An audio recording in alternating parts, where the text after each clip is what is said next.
Well, good morning. I am so glad to be here hanging out with you.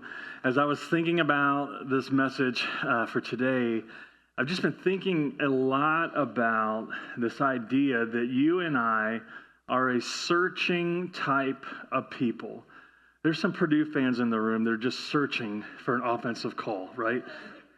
Blow that whistle.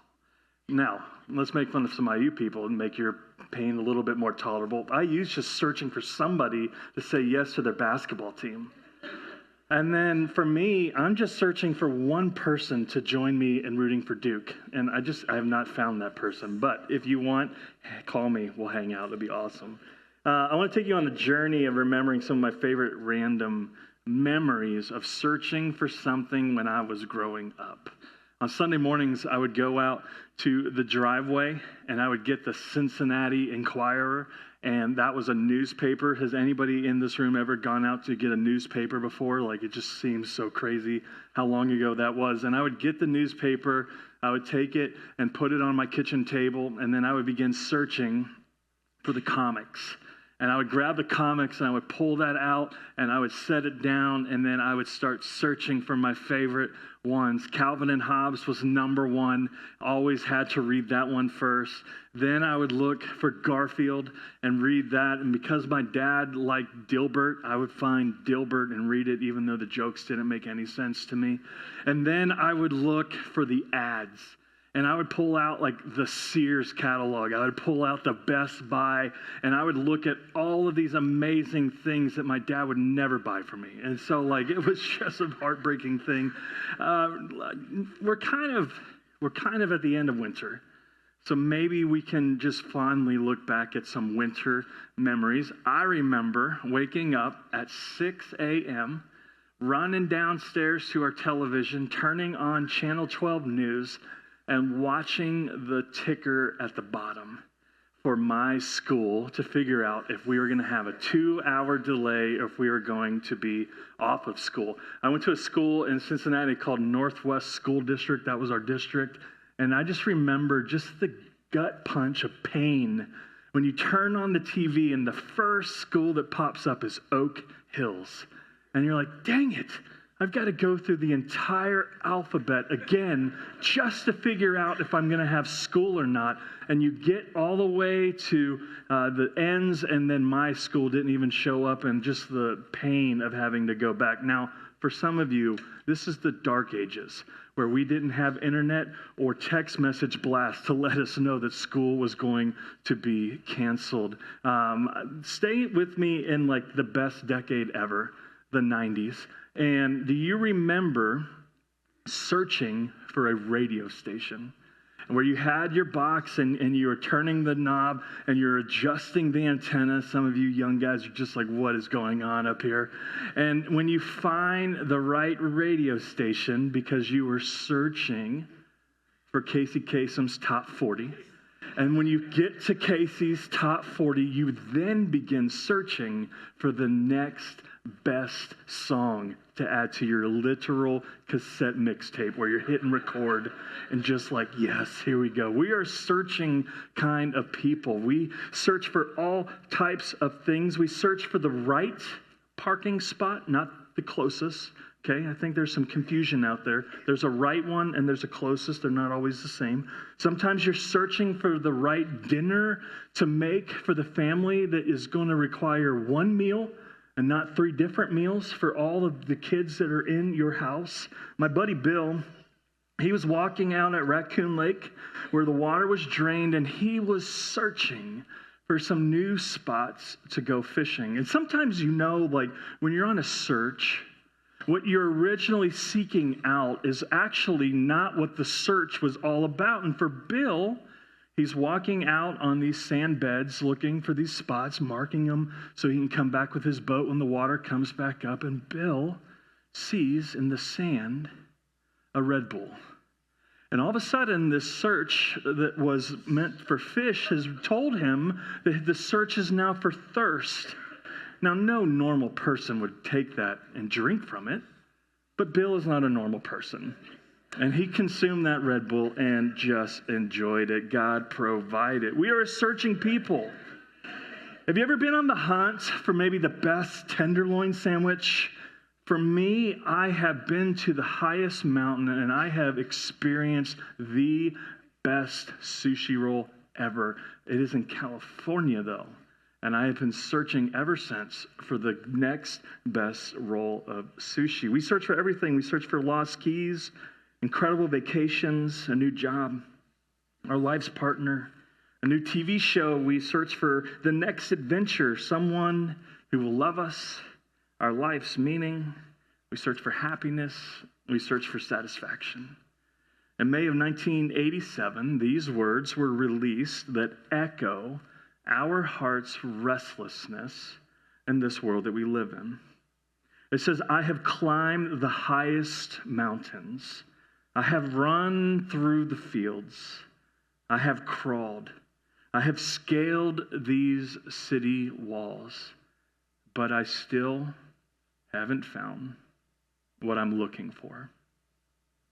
But I still have not found what I'm looking for.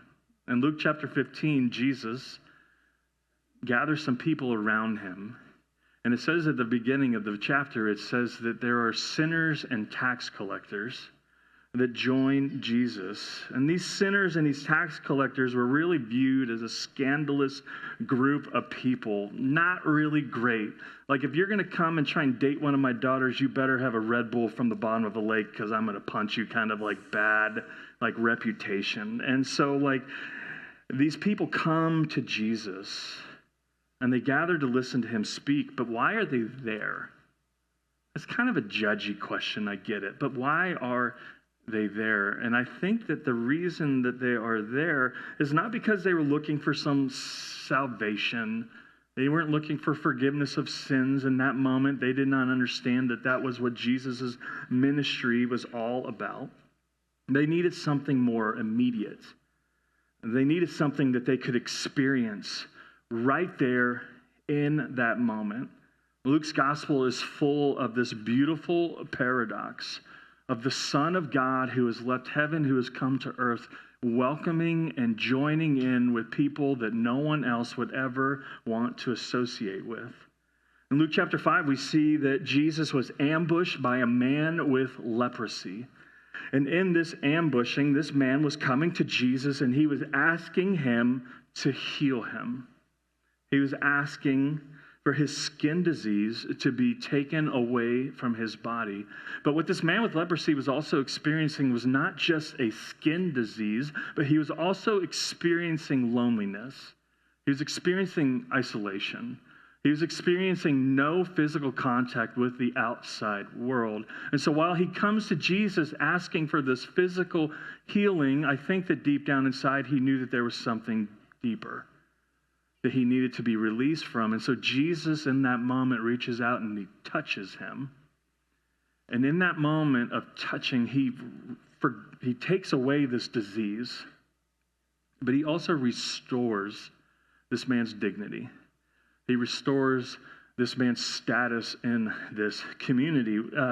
Later on in Luke chapter 5, and Nathan preached on this a few weeks ago. If you missed his sermon on the healing of the paralytic, it's just one of my favorite things that he's ever shared. I would strongly encourage you to go back and listen to it. But he talks about how this man who is paralyzed from birth is lowered down literally into Jesus' lap. And Jesus, in this moment, tells him that his sins are forgiven. And in that forgiveness of sins, he also heals him of his paralysis. And so the man is able to walk out fully restored from a physical sense, but also his spiritual paralysis has been taken care of because of Jesus. Jesus meets a man named Levi. And Levi, when Jesus met him, was collecting taxes. He's a tax collector. And rather than scolding Levi for what his profession is, rather than telling Levi what scum he is for betraying his country, Levi is then invited by Jesus to follow him, to learn from him, and to become more like him. This is just found in Luke chapter 5. Continue reading the Gospel of Luke, and you will continue to see story after story of people whose life have been changed dramatically because of their experience with Jesus.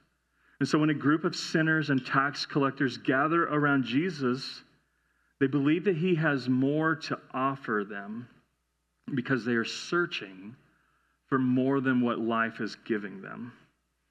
In Luke chapter 15, verses 1 and 2, it says, "Now the tax collectors and sinners were all gathering around to hear Jesus. But the Pharisees and the teachers of the law muttered, 'This man welcomes sinners and eats with them.'" I hear this like Price is Right, like you just failed kind of sound in the back of my head when I read verse 2. Just like these guys are always trying to get Jesus. It says that they muttered to themselves. A different translation says that they grumbled. Eugene Peterson, he wrote a version of the Bible called The Message, and in his translation, he says they were not pleased, not at all pleased. They growled, "He takes in sinners and eats meals with them, treating them like old friends." And then it says that their grumbling triggered this story. So Jesus then begins and he says, "Suppose one of you has 100 sheep and loses one of them." And Jesus is asking them to imagine if they were a shepherd. A shepherd led their flocks to suitable areas to graze with plenty of food and water. They used tools like rods and slings to ward off enemies and predators and to keep their flock safe. Shepherds would check on their sheep. They would take care of injuries or illnesses. They would lead the flock out in the morning. They would watch over them all day long, and then they would bring them safely back home. Now, I have 2 dogs, and I would not call myself a shepherd of corgis, which sounds like a punishment or a funny video. I don't have to really lead them to food. They're just searching for food all day long, right? So I can't relate to this idea of being a shepherd, but Jesus is very strategic in this story. He's a crowd that is gathered around him that would understand the physical job of being a shepherd. And his religious leaders who are listening would maybe catch some of the undertones of what Jesus is telling this whole group. Have you ever lost something? It happens for me all the time. I have an unfortunate habit of placing something down and forgetting that I put it down and coming back and retrieving that. Therefore, it becomes lost. I have lost car keys. I've lost debit cards. I've lost money. I've lost my favorite hats. I've lost sunglasses. And who knows what else I have lost, depending on the value of the object. It will inform our hearts of the pain that we will experience when we realize that something is lost. Like losing a $1 bill is not really that big of a deal. Losing the money that your father-in-law gave you right before you go on your honeymoon, that's a big deal. The shepherd in our story has 100 sheep, and he realizes that one of them is missing. And the amount of sheep that the shepherd owns actually indicates to you and to me that he's doing quite well financially, and that the missing one sheep would not be that big of a deal to the bottom line. But for the shepherd, it does not change the fact that it's missing. Why is it missing? And the sheep is far different than my missing keys. It is my fault, right, when I set down my keys and not come back. And this sheep is not like Kevin McAllister where the shepherd just forgot to bring it back. No, the sheep wandered away. Why would a sheep wander away from its shepherd? Curiosity could be one reason, a new sound, a new smell. Maybe there was a distraction that occurred. Maybe the sheep became focused on grazing in a new area and lost track of where the herd was going. Fear or panic could cause a sheep to wander away. Maybe it's a predator or a sound that scared it and sent it running in a different direction. What is interesting is a sheep could have a lack of trust with its shepherd. It could feel like this person is not familiar, or it can feel very unsafe. And lastly, the sheep could just simply lose sight of its shepherd. And in that losing sight of what the shepherd was doing and where the shepherd was going, it could lose sight of the entire herd and it could wander aimlessly trying to find it again. In John chapter 10, Jesus calls himself the Good Shepherd. He says that he calls his own sheep by name and leads them out. And so if Jesus is the Good Shepherd, then that means that you and I are his sheep. Why do we find ourselves wandering away from our shepherd? There are times that we just simply feel the FOMO of the situation.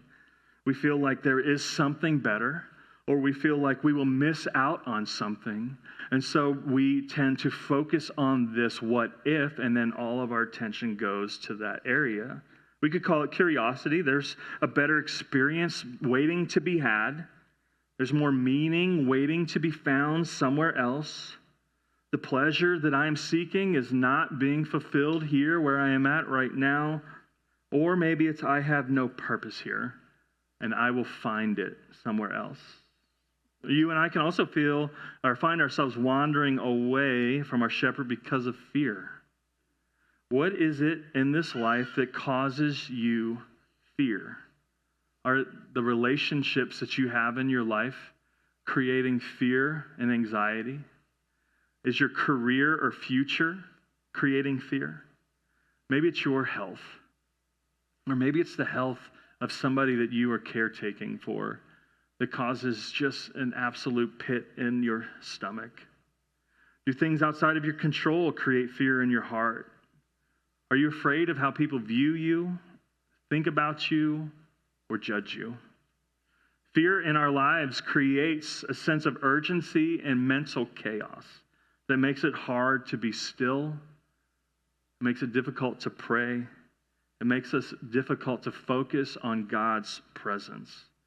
Fear at times causes us to be so focused on surviving and getting through that we forget what it means to slow down and to trust God and put our faith in him. Fear can make God seem so far away, even though cognitively we know that he will never leave our side. If you struggle with fear, panic, anxiety, you know how real these thoughts are and how wandering away from our shepherd is not necessarily what you want or desire. There are times in our lives where we simply fail to trust our shepherd and we wander away. It can happen when someone wrongs us. It can happen when someone hurts us. Doubt in his goodness can create a wandering heart. Unresolved anger can create this with a moment. It can fester and it can create a gap of the trust that you and I have in God. My constant battle with not trusting comes with the form of I need control in my life. And there's just a real truth for all of us in here that there are things in our lives that we simply cannot control. No matter how much we want to focus on it, no matter how much we want to will it into existence, there are things in life that we just simply cannot grab a hold of and say, I got this under control. And so what happens is when we can't do that here, we take everything over here that we can kind of control, and then we just put the clamps down on it. And so maybe you're like me, and you paint a picture in your mind of what you want a situation to look like, and when it does not go according to your Bob Ross picture, you get really frustrated, and you get angry. And it causes you to lash out, and it causes you to respond in ways that you never would have wanted to do that in the first place. And that creates a wandering nature in our hearts, where we take our focus off of the Good Shepherd. We don't trust that he has control in our lives, and we don't trust the direction in which he is leading us. Lack of trust can look like obsessing over outcomes, can look like over-planning or maybe even manipulating certain situations so that you feel secure. And lastly, we wander away from our shepherd simply because our focus shifts. It's hard to list all these things out because it feels like there are at times that each thing could be found in a different list, but there are many times that you and I simply turn our eyes away from God on purpose because we want to choose our way and not his. And we are guilty of this. All of us are guilty. We choose to please people at the cost of pleasing God. We choose acceptance of others over following the Good Shepherd. Maybe more prevalent than anything else, we choose to be numb to the world we live in. And we want to hide from our situation instead of walking step by step with our shepherd on whatever road he leads us on. And so we numb ourselves through so many different things and so many different reasons. Stress is so prevalent in our lives. Ask anybody, how are you doing? And watch how they respond and see if the markers of an overstressed life begin to show. And so we do these things to numb ourselves. And we numb ourselves to our spouse. And we numb ourselves to our children. We numb ourselves to our responsibilities, to our job. We numb ourselves to the overwhelmingly chaotic world that we live in. And we do this by mindlessly scrolling on our phones. We do this by buying one more thing on Amazon. We do this by taking one more drink. We do this by eating one more bite. By one more minute, one more minute, one more minute. One more look, one more look, one more look. And it's typically a casual drift that we find ourselves taking our eyes off the shepherd and wandering away. In Luke 15, verse 4, Jesus says again, suppose one of you has 100 sheep and loses one of them. Doesn't he leave the 99 in the open country and go after the lost sheep until he finds it? Like, what a great rhetorical question that Jesus is asking all of his listeners.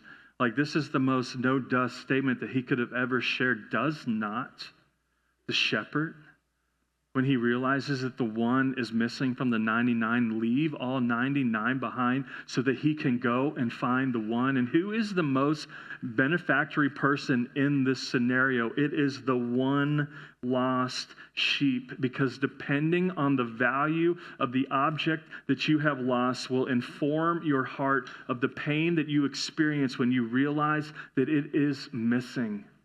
And so for our shepherd here in this story, he does not dilly-dally around waiting for the sheep to show back up. He does not sit in the middle of the herd of sheep calling out for his one lost sheep. No, he begins to search for that sheep.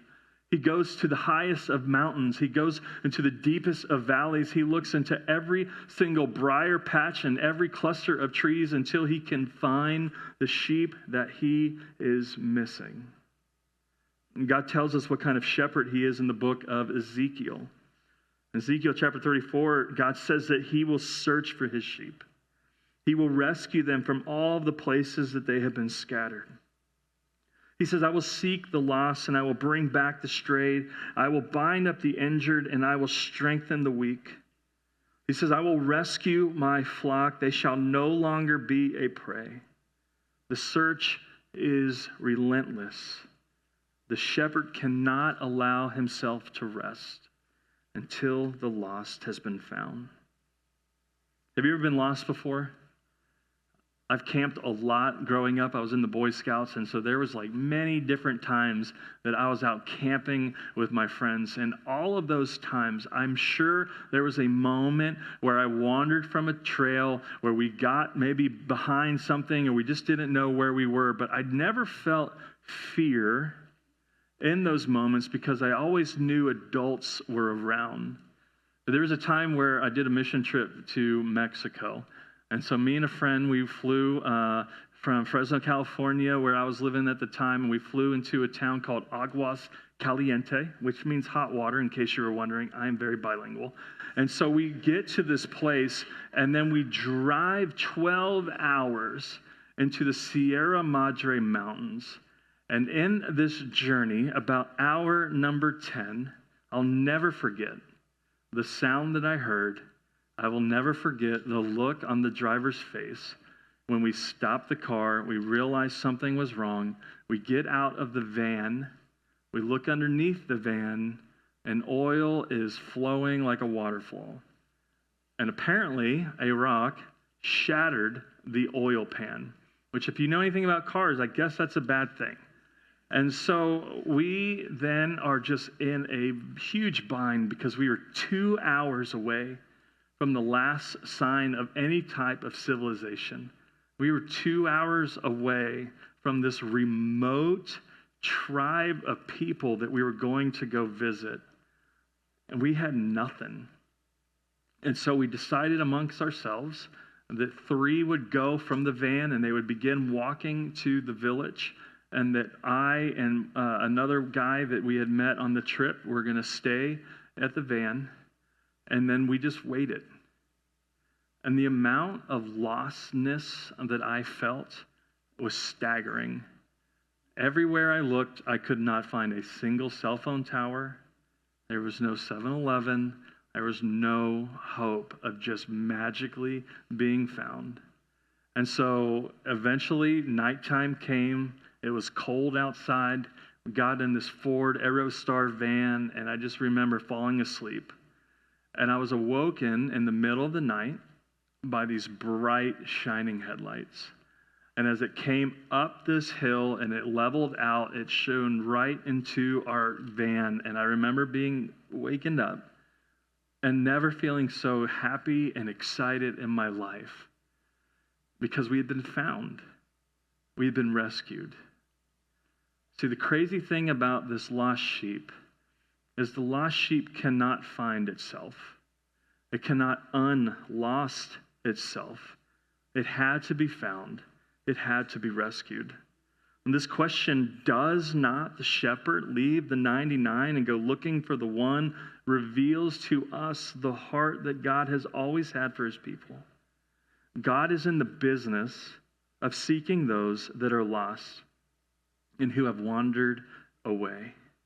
If you have wandered away looking for something better, Jesus is here to remind you of a truth found in Psalm 34, verse 8. It says, taste and see that the Lord is good.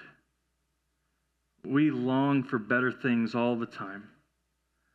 And God is here to remind you that he is always the best. That there is nothing that will be more satisfying than him. There is nothing that will be more fulfilling to your life than him and a relationship with him. And all you have to do is experience it.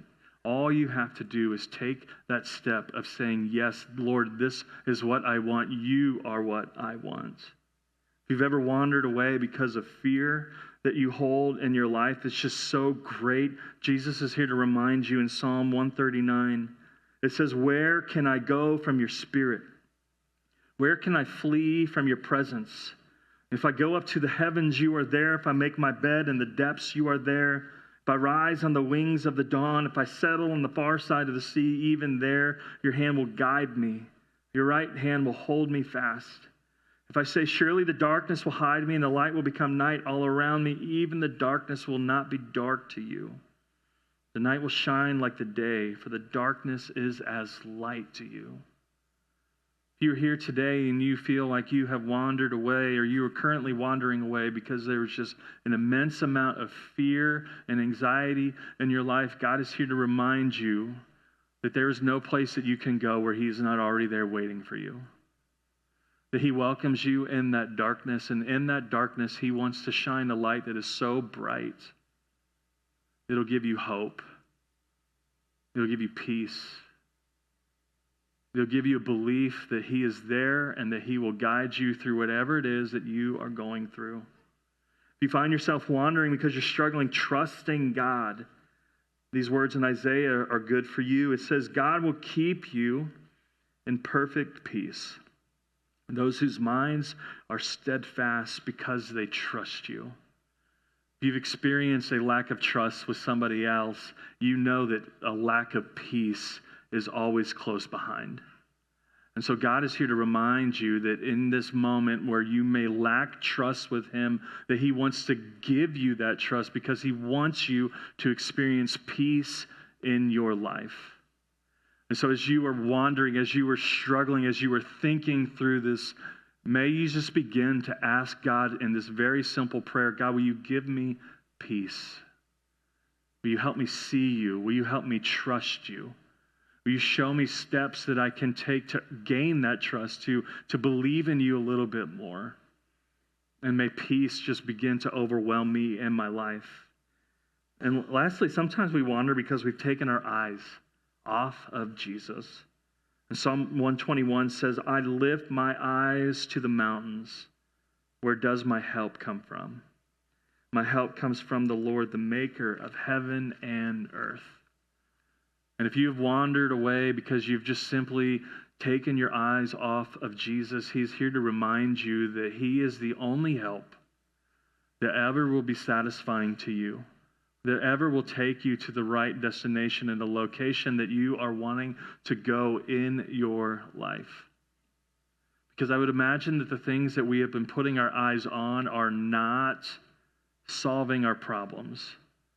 They are not bringing us the satisfaction that we long for. They're not answering the questions that we are asking in a deep and meaningful way. And so Jesus is saying to you and to me, will you place your eyes to the Lord, the maker of heaven and earth? He has created everything. He knows how everything works, including you. And that he's encouraging you, he's asking you to trust him. And Jesus finishes this story in Luke chapter 15. He says, when the shepherd finds it, he joyfully puts the sheep on his shoulders and he goes home. And then he calls his friends and his neighbors together and he says, rejoice with me, I have found my lost sheep.